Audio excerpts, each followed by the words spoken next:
Alright, we've got some more news about KCD2. IGN shared some tips and news info about the world of KCD2 in collaboration with Warhorse. The second piece of news comes from an exclusive interview done by Zinc magazine, all about the combat system. In this video, I will be giving you an exclusive translation of this Czech-only interview, so stay tuned. First off, the IGN tips video. Henry is a bit more experienced after the first game and comes to the second game with more experience. Combat system is more streamlined and easier to grasp. Henry isn't a superhero.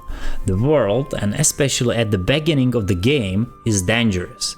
You don't have any real equipment and everything will be hard to achieve. Warhorse wants you to feel rewarded as you progress. IGN gave, in collaboration with Warhorse, some tips to survive in the game. Good tip was to listen to people and what they have to say. Sometimes someone may in conversation mention a place or a story that will lead you to a certain location.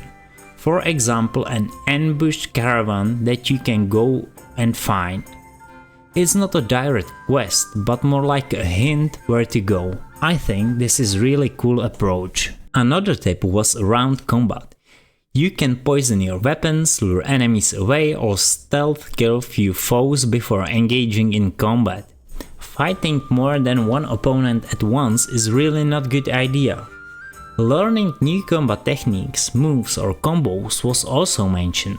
There should be people in the world willing to teach you new things. Good rule of thumb is to learn them. Next tip was about stamina management. KCD2 will have, as many other games, stamina management system. You need to keep eye on your stamina. Stamina is now tied to armor and some kind of poise system. If you have stamina left, you can deflect incoming attacks, but not anymore if you run out of stamina. Armor and armor system was also mentioned. First of all, misconceptions about armor are debunked, like not being able to move in medieval armor. Proper armor shouldn't be too restrictive. Proper layered armor should allow you to move quite freely.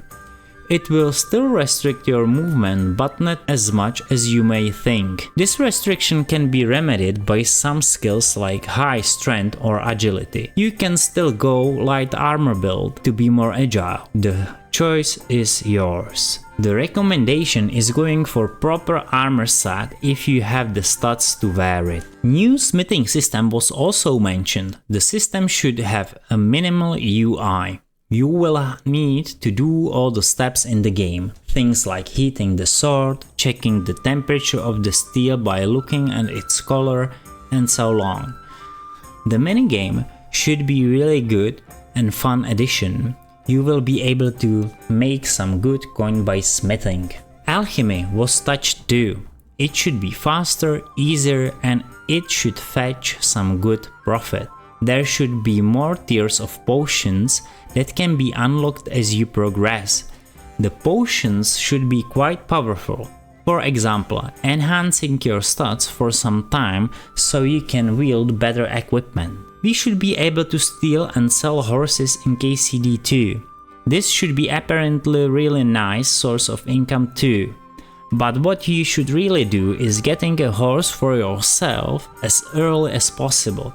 World of KCD2 will be massive. You don't want to walk everywhere. I create all these videos in my free time after work, so your support means the world. If you enjoy them, make sure to smash the like button, subscribe for more KCD2 updates and drop a comment sharing your favorite new feature. Let's chat about what you're most excited for. And now back to the video. Next is interview about combat with lead technical designer in Warhorse, Victor Botsan.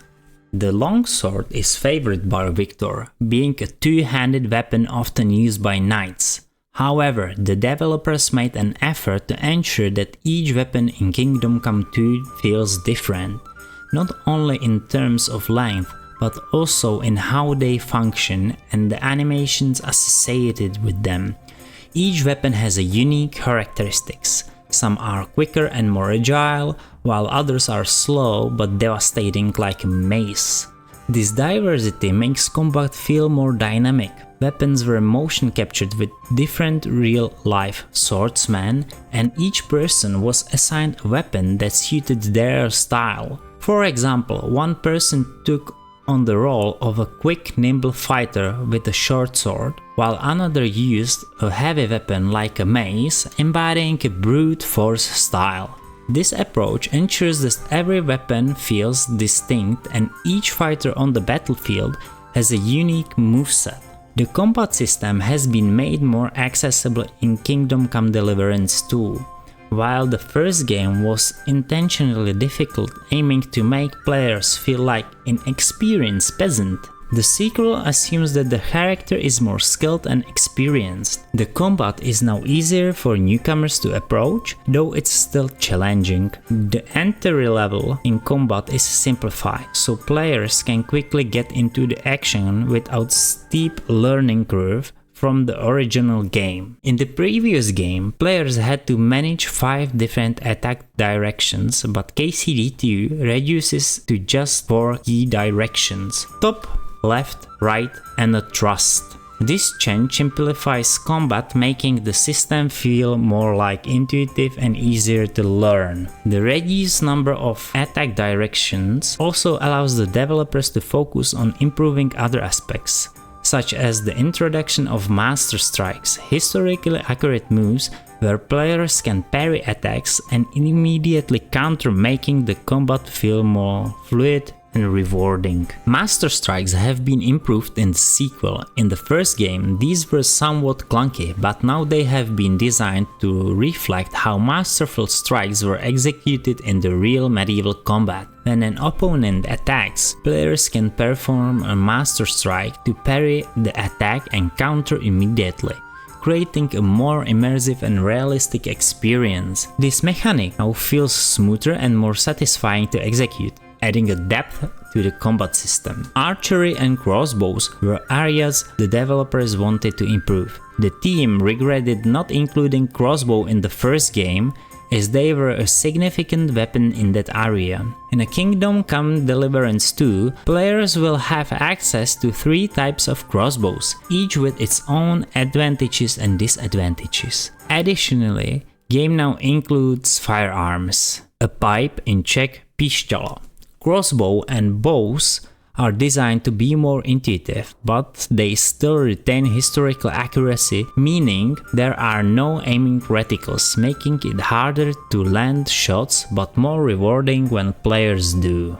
Mounting combat has not been drastically altered, but has received minor improvements. The developers focused on making the mechanics more responsive, but Victor mentions that the combat while on horseback is inherently difficult due to the moving horse, moving character, and swinging weapon. While the gameplay reflects this challenge, the design doesn't overcomplicate it, leaving mounted combat as an option but not the focus of the game. Firearms like early matchlock guns are introduced in KCD2. These weapons are slow to reload and difficult to use, but they pack a punch when they do hit. The challenge comes from a lengthy process of reloading where the player must load gunpowder, balls, and ignite the weapon. If you miss, you're left vulnerable, but if you hit, the damage is significant, sometimes taking down an enemy with a single shot.